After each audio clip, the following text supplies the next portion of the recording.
ایک شہنشاہ جب دنیا کو فتح کرنے کے ارادے سے نکلا تو اس کا گزر افریقہ کی ایک ایسی بستی سے ہوا جو دنیا کے ہنگاموں سے دور اور بڑی پرسکون تھی۔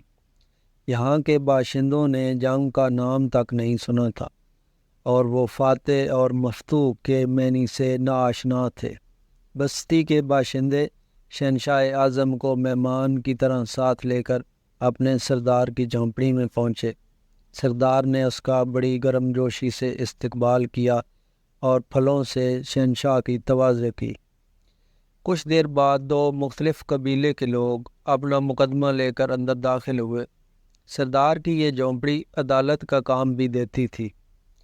ان میں سے ایک نے دوسرے شخص کی طرف اشارہ کرتے ہوئے کہا کہ میں نے اس شخص سے زمین کا ایک ٹکڑا خریدا تھا۔ ہل چلانے کے دوران اس میں سے خزانہ برآمد ہوا۔ میں نے یہ خزانہ اس شخص کو دینا چاہا لیکن یہ نہیں لیتا۔ میں یہ کہتا ہوں کہ یہ خزانہ میرا نہیں ہے کیونکہ میں نے اس سے صرف زمین خریدی تھی اور اس سے صرف زمین کی قیمت ادا کی تھی، خزانے کی نہیں۔ سردار نے دوسرے شخص سے پوچھا، ہاں بھائی ایسا ہی ہے؟ وہ بولا، میرا ضمیر ابھی زندہ ہے، میں یہ خزانہ اس سے کس طرح لے سکتا ہوں؟ میں نے تو اس کے ہاتھ زمین فروخت کر دی تھی، اب اس میں سے جو کچھ بھی برآمد ہو یہ اس کی قسمت ہے اور یہی اس کا مالک ہے۔ میرا اب اس زمین اور اس میں موجود کسی چیز سے کوئی تعلق نہیں ہے۔ سردار نے غور کرنے کے بعد دونوں سے پوچھا، تمہاری کوئی اولاد ہے؟ ایک نے کہا کہ میری ایک جوان بیٹی ہے، جبکہ دوسرے شخص نے کہا کہ میرا ایک جوان بیٹا ہے۔ یہ سن کر سردار خوش ہوا اور بولا، پھر تو مسئلہ ہی کوئی نہیں ہے، تم دونوں ان کی آپس میں شادی کر دو اور یہ زمین اور خزانہ ان کے حوالے کر دو۔ اس فیصلے نے شہنشاہ کو حیران کر دیا۔ وہ فکر مند ہو کر کچھ سوچنے لگا۔ سردار نے شہنشاہ سے دریافت کیا، کیا میرے فیصلے سے آپ مطمئن نہیں ہیں؟ شہنشاہ نے جواب دیا، نہیں، ایسی بات نہیں ہے، لیکن تمہارا فیصلہ ہمارے نزدیک حیران کن ضرور ہے۔ سردار نے سوال کیا، اگر یہ مقدمہ آپ کے روبرو پیش ہوتا تو آپ کیا فیصلہ سناتے؟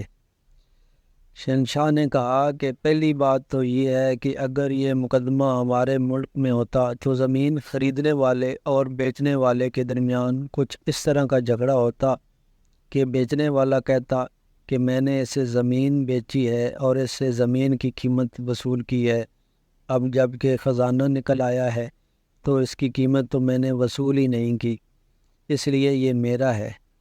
جبکہ خریدنے والا کہتا کہ میں نے اس سے زمین خرید لی ہے تو اب اس میں جو کچھ ہے وہ میری ملکیت ہے اور میری قسمت ہے۔ سردار نے شہنشاہ سے پوچھا کہ پھر تم کیا فیصلہ سناتے؟ شہنشاہ نے اس کے ذہن میں موجود سوچ کے مطابق فوراً جواب دیا کہ ہم فریقین کو حراست میں لے لیتے اور خزانہ حکومت کی ملکیت قرار دے کر شاہی خزانے میں داخل کر دیا جاتا۔ سردار نے حیرت سے پوچھا، کیا آپ کے ملک میں سورج دکھائی دیتا ہے؟ شہنشاہ بولا، جی ہاں، کیوں نہیں؟ سردار نے پھر سوال کیا، وہاں بارش بھی ہوتی ہے؟ شہنشاہ پھر حیرت سے جواب دیتے ہوئے بولا، بالکل۔ سردار حیران تھا، بہت خوب، لیکن ایک بات اور بتائیں، کیا آپ کے ہاں جانور بھی پائے جاتے ہیں جو گھاس اور چارہ کھاتے ہیں؟ شہنشاہ نے کہا، ہاں، ایسے بے شمار جانور ہمارے ہاں پائے جاتے ہیں۔ سردار نے یوں گردن ہلائی جیسے کوئی مشکل ترین بات اس کی سمجھ میں آ گئی ہو اور بولا، وہ خوب، میں اب سمجھا، تو اس ناانصافی کی سرزمین میں شاید انہی جانوروں کے طفیل سورج روشنی دے رہا ہے اور بارش کھیتوں کو سیراب کر رہی ہے۔